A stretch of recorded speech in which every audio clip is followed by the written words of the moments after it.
So today is a very exciting day. I am so thrilled to be here with Erika Irby, who is Director of Partner Marketing GPS. Erika, thank you so much for taking the time out of your busy schedule. You opened the IAMCP Microsoft event yesterday. You're speaking at the WIC conference. I'm so excited to share a stage with you, and it's an honor to have you here. Thank you. I'm super excited. This has been one of the most just intense weeks of my career. Like, I can't believe it. I just love it. I'm so pleased to be here. That's so amazing. So we're going to be talking about a really unique topic today, and I have not talked about it before, but it's so important, and it's going to be titled Your Story, Your Impact, and it's really owning your personal story, but and also how it helps with your visibility and impact and in your career. But before we jump in, we were talking a little bit before we went live, and your story is so fascinating, your story. And so I was wondering if you can tell me a little bit about, as a teenager, what experience did you have and how did it kind of continue on and impact you today? Yeah, my dad was in the military, and he was in the military for 25 years, and we moved everywhere. And it was sometimes a little rough, having to like leave your friends and starting all over. And that was very challenging, but it also helped me learn adaptability. I had to make friends. I had to dive into the school. I had to, carry on with my life. And when I was 17 years old, I graduated high school. My parents moved to Germany, which was about 6,000 miles away from where we lived. And I did not want to move anymore because I had just gotten over leaving my friends, and I stayed. And I got an apartment. 17? At 17, I got an apartment. Wow. I started college, and I just figured it out. And my mom cried her eyes out at the airport, but I thought, I'm doing this, and I'm not going to turn back. And I did. I made it. And so that mindset of I'm just going to figure it out, that's really stayed with you until today, hasn't it? Absolutely. I have two kind of mantras I live by, and one of them is the universe provides. I'm always open to what is going to happen because I believe in it, but also I will figure it out. Every time an obstacle has been, provided to me, which, let's be honest, is every day of our lives, there's something that comes up, but a challenge comes around or something even exciting, I always just tell myself, I will figure out how to do this. Even if it's not perfect, even if the way I figured it out, someone else is like, that is bananas, why'd you do it that way? I have to figure it out for myself, but it's like a pep talk to myself. I will figure this out. I will get through this. I will get to the end and overcome this, and then the outcome will be either I've learned something or it's a success or I'll share with others, but in any case, I will figure it out. Yeah, so for everybody listening, I want you to think about that, maybe your story, and we're going to talk about that in a minute, but maybe something that you've experienced where you've proved to yourself that you figured it out, or you did it, or I am strong enough, or that the universe will provide, because at some point maybe the universe did provide. And so just start maybe thinking about, before we talk about the details about creating your personal story, think about some things that have already happened, kind of like that happened in a formidable time in your life, like when you're 17, having to live on your own and thinking you'll figure it out. And I'm sure you've used that mantra fairly recently. Oh yeah. Yes. So this opening keynote that I did yesterday was the first time I had been asked to do an opening keynote. And I was terrified. And I also decided to wear a giant cowboy hat because we're in Dallas. And I thought, this is either going to be a good idea or a terrible idea. But, the universe provided me that opportunity, and I took it and I ran with it. And I had people come up to me. The very first question in the Q&A was, where did you get your hat? Yeah. So, and I also want to say that with this mantra, even when something is especially when something super challenging is happening, and maybe it's not that you're asked to do something exciting, but that you're fired or you're let go, or you're part of a riff, or your marriage is falling apart, or something traumatic happens in your family, or there's a million terrible things that happen. you lose a client, you lose something, you lose the deal. In that moment, it may be very challenging, and you think to yourself, how can I accept that the universe is providing me this in this moment? But it just means that it is providing you an opportunity for something down the road. Mm-hmm. Something else is happening. It's steering you this way, or it's steering you this way, or it's opening you up to a new possibility, or it's teaching you how strong you are in that moment, or something is happening and it may not be right away. But I think that really gives you comfort in that moment to know that, okay, this only means that this is leading me in another direction, and I need to be open to that and accept it, and then and things will work out. I think that is so important. And I think most of us, we were talking earlier, have had things that in the moment are not good. Right. They are uncomfortable, they are painful, possibly even feel horrible. Yeah. But then in reflection, and some things take longer than others to be able to reflect and be grateful. That's but right. We're like, oh, that was the lesson, and we actually develop some gratitude in that. So if you're listening and going through it right now, and this is not Pollyanna, it can be very painful, but just understand that there is light and wisdom at the end of the tunnel. And so Absolutely. That being said, along those lines, for those that don't know you, they might assume that you were just born into this world, successful female leader in Microsoft that has just scaled effortlessly. But what has been the mindset that's allowed you to keep going as being a woman in technology? I'm sure a woman who maybe has been the only in a room a couple times and has maybe had some twists and turns. So what has been the mindset that's allowed you to keep going and to be so successful? Yeah, I mean, for sure the mantras that I live by have been helpful, but if I can take a step back, when I actually started my career as a teacher, my dad was a teacher before he joined the military. I have cousins that are teachers. My sister-in-law is a teacher. Like, it was really kind of part of our family tradition. And I actually I taught my brother to read and write in cursive, and I just loved doing all that since I was a kid. But when I taught for about 5 years, I realized this is hard and I don't know if I want to do this. I really admire people that have that ability to and stamina to do that, and I didn't have that. So I actually took a job that was related to education, but it was more in the corporate world, and it really opened my eyes to other possibilities. And from there I ended up going to Tech Data, which is now TD SYNNEX. And it really reminded me that you can do anything. I mean, I thought to myself, who is going to hire me with this degree in English high school education? And I did end up going back to college to get my master's degree in mass comm, which was super helpful. But again, I thought, how am I going to move from this to this? This seems like such a massive jump. But the truth is, it isn't. There are so many transferable skills that you have that you can take with you anywhere. And some of that is your confidence, some of that is your ability to communicate and speak, and then also evangelizing your own brand and who you are and what you stand for. And a lot of times what managers and teams are looking for is, can you bring a perspective to our team? Can you bring a voice? Can you go and represent us somewhere? Can you learn about this product or solution and then go teach others how to do it? And if we think about IT, what the OEMs are looking for more than anything is someone that can go teach their channel how to sell their product. So think about So you're still a teacher. Still a teacher, right? Think about, you may have some experience and you think to yourself, this is so ridiculous, but it undoubtedly will carry you forward. This is the other thing I think is interesting. I bet that there are so many people in the channel and in IT that they used to work at Best Buy, or they were, selling something completely unrelated, or they worked in some completely different field, and somebody was like, you know what, you would be really good at this. Oh, you worked at Verizon selling cell phone plans. You can sell, Azure Stack HCI. Not a problem. It seems like a huge jump, I'm telling you.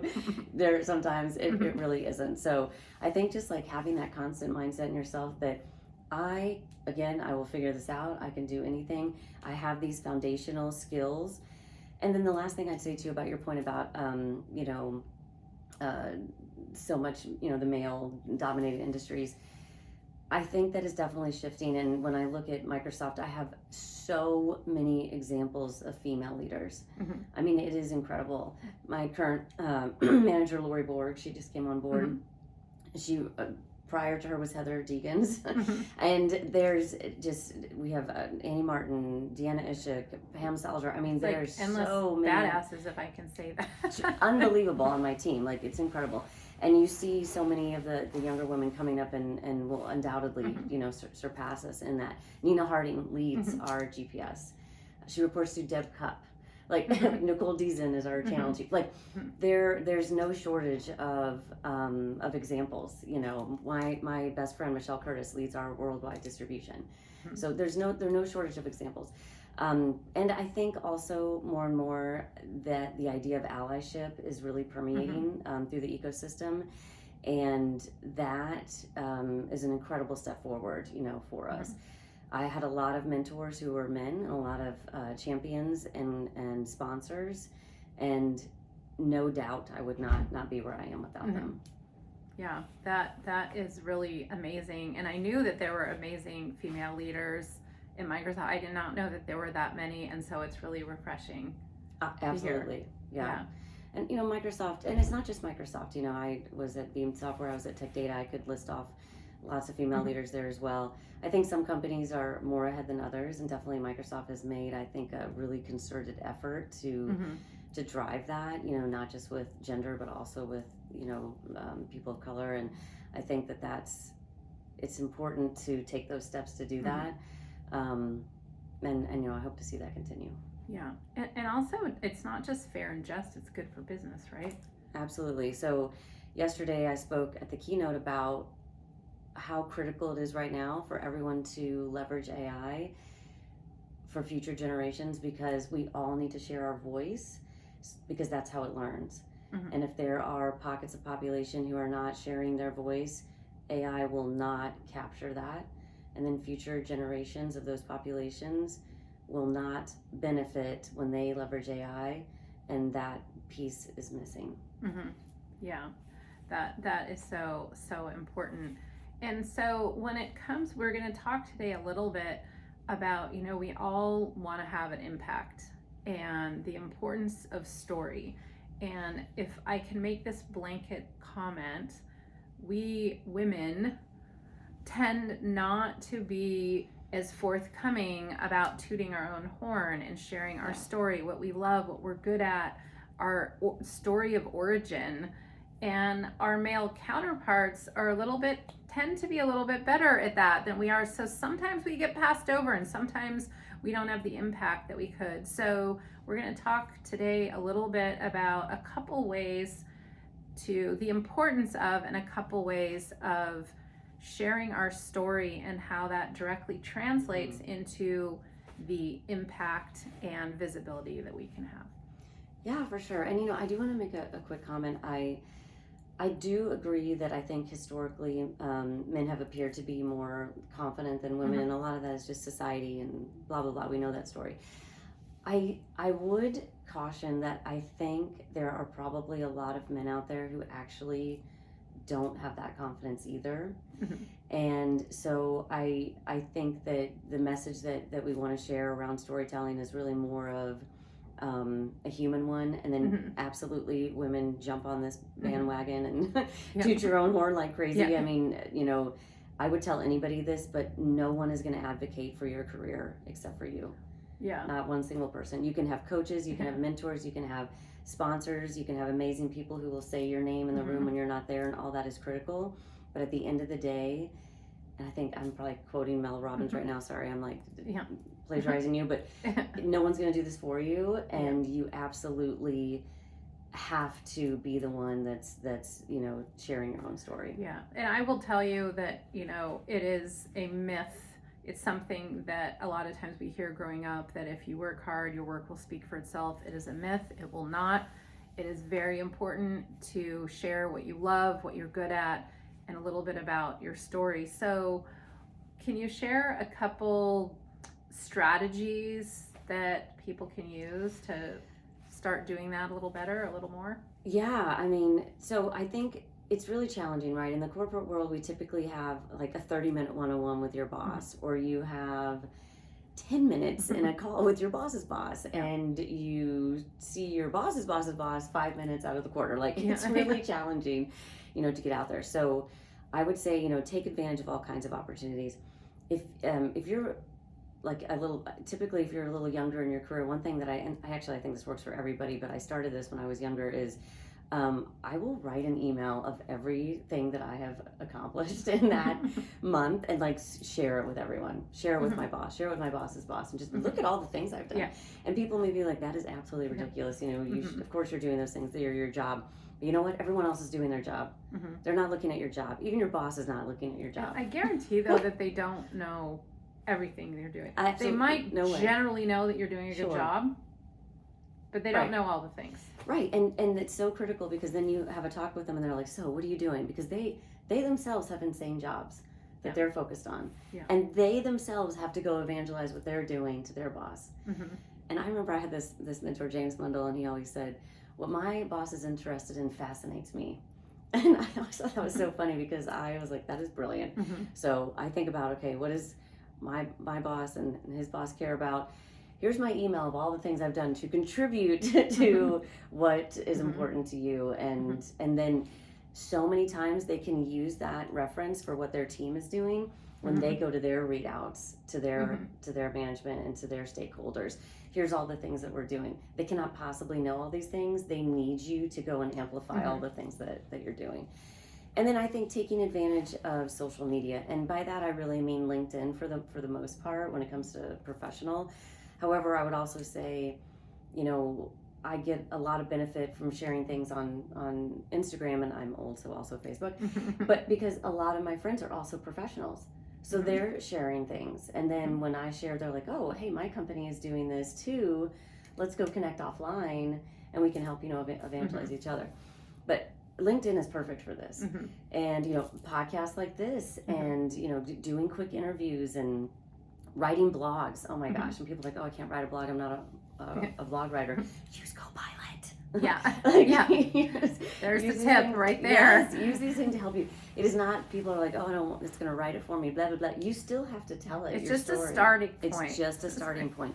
Microsoft tells us. And it's also a way to get your voice in AI, just like you were talking about before. And Copilot is called Copilot because it is the co-pilot. You are the pilot. It's not called pilot. It is the assistant. Yes, absolutely. It's not called just run the show. Exactly. No. And if you put crap in it, it's going to give you crap back. So you have to really guide it. It's someone said yesterday it's an intern, and I was like, it's exactly what it is. Yeah. And it's similar to sometimes that I'll give my assistant an outline to write a blog, and she'll write it. I'll give her the bullet points, comes back, and then you tweak it. I tweak it. Yeah. It's just some help. It's just kind of not to replace, but to help. Exactly, to help. It makes you more efficient, makes you more productive. And another thing you can do is when you share on LinkedIn, if someone posts something or a company posts something, share it with your thoughts. Never just hit share and peace out. Yeah. Call something out about it that you like. Call something out that resonated with you. Tag people.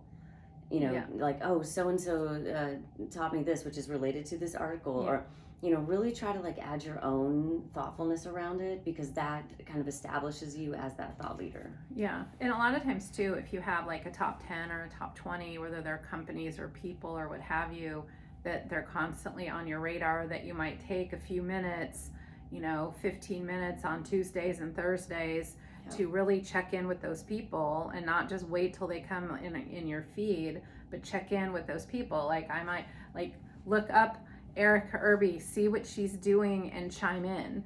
Oh my God, you did the keynote when you were talking about this, or something like that, and just be really consistent and also strategic, right? I mean, thinking about who can you add value to, but who would you like to deepen your relationship with, or who is it really important for you to have visibility with. So I think the message is have some agency. Absolutely. And if I want to emphasize to your point about reaching out to people, I would say have the courage to reach out to people, even if you think they don't know who I am. They're never going to respond to me. So what? So what if they don't respond Yeah. to you? Somebody will. If you reach out to 10 people, 8 of them will respond to you. I guarantee it. I mean, I've had people reach out to me completely cold. I have no idea who they are. But selfishly, if I'm like, oh, look at this, I got a platform, or hey, this is lovely. Of course I'll, contribute. I am likely to respond. I've also reached out to people at Microsoft who are pretty high up, and reach out to their admin if that's the best route. But and so many times they've responded, sure, I'll give you 15 minutes. And then just make sure with those 15 minutes, you roll in with, this is what I want, this is what I'm doing, this is who I am. Yeah. Can we do this? Can you help me with this? Have your courageous ask, or have your, message that you want them to be left with. And again, that just will help you kind of like spread out your network. But more than not, people want to help each other. I mean, here we are at this IMCP event. This is nothing about, or it's everything about community. Nothing but community is what this event is really about. And I guarantee that everybody at this event, when they go home, if somebody reaches out to them who they just met, will give time to them to help them out, because it all comes back to us. It all comes back to us every time. Yeah. So if somebody pops into your mind that you think could be helpful, take action before your head gets in the way and puts the brakes on. Don't tell yourself, gosh, I'm wasting their time, or they're never going to respond, they're never going to look at my email, blah, blah, blah. I mean, those things may be totally true. Yeah. But then, another piece of advice I received a long time ago was, if this is true, the opposite also has to be true. That's just like the law of nature. Yeah. So if you tell yourself, well, they're going to ignore me, then you also have to tell yourself, well, the opposite could also be true. What if they pick up the phone immediately and was like, oh my gosh, we have this job opening on my team, and I just was thinking about somebody, and you'd be so perfect for it. Please put some time on my calendar. So, but both of those things have the equal propensity for happening. Yeah. Like the future hasn't happened yet, so why not just plug it in a little differently? And then also too, I might add, and let me know what you think about this, but regardless, even if you're a few skip levels down or what have you, you have value and you have something to add. So in preparation for the meeting, it's not just what do you need, it's based on what you love, what you're good at. Don't be afraid to offer something up, and offer some value, because you have a different perspective, different experience, all sorts of different things. And so that can also be really impactful as well. 100%. I mean, never underestimate. And I mean, we see this all the time, typically the folks that are in the, like lower levels, they're actually the experts. Yeah. And that is their job. And there have been times when people have reached out to me and they're like, hey, I need a speaker on this, or could you help us with this? And I'm like, I can't, but I can point you to somebody who can, and it will often be somebody on my team who, maybe like one rung down, but they are a million times smarter than me. And it actually benefits me greater to be that liaison to excellence for that person, as opposed to me trying to, do it myself. But then I've established myself as a connector, or I've established myself as, a maximizer, or, these different types of roles that are just as critical in your career as being the person that's, in the forefront. That is just such great advice. So I would like you to take this and not just mull it over and think this is interesting, or maybe someday you will, reach out to someone. I mean, really write down on a piece of paper who comes to mind that you would love to have a conversation with, who can you add value to, but who could really put some wind underneath your wings and really commit to reaching out either on LinkedIn or one way or the other. And so finally, what is a call to action for everyone? I mean, is there something that you would tell everyone to remember or to do, or what can be super helpful, or what's been super helpful to you? I think, a very tactical thing is always have your walking deck prepared. And look up Carson Hetty on LinkedIn. He shares his walking deck and why it's important. But that is literally a deck of your story. It's who you are and your career and your aspirations, and also you have some personal stuff in there about things that are critical to you, your values, and at any given moment, if there's an opportunity for a role or an informational, or just to have a chat with an executive, you can leverage this content to like really help tell your story, and you can share it ahead of time, and you can share it on the call, and it's just such a valuable thing. So work on that walking deck. If you need help, just look me up on LinkedIn. I'm happy to help you too. I will listen to you, share it with me, and then take an action. I love your idea of like coming up with a list of things you want to do or a list of people. Take an action to be brave and reach out to somebody that you want to talk to and ask for 15 minutes on their calendar and just see where it takes you.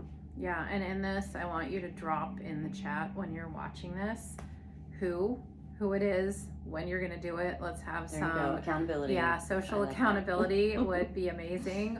Well, Erika, thank you so much. Congratulations on all your success up to this point. Thank you. I look forward to sharing the stage, and I'm bummed that they put our sessions at the same time, but I might try and finish up a little early so I can sneak in and see Sneak over. Awesome. Yeah. I So love it. to your continued success, thanks so much. Thank you, and to you too.